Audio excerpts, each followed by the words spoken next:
Atlantic Duct Cleaning has been in business since 1995.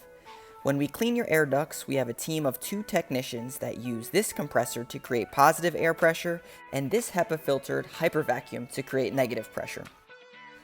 Inside your home, we create a 10-inch access hole on the supply and return line of your ductwork.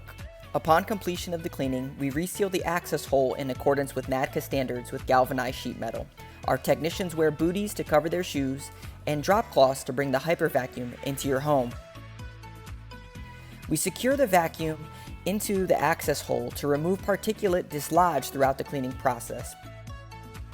We run the compressed air hose into the home and go vent by vent through each duct line to dislodge debris and push it back toward the vacuum.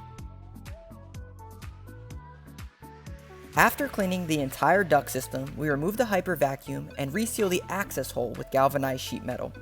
Before we leave, we clean up any dust or debris around your vents to ensure your home is completely clean.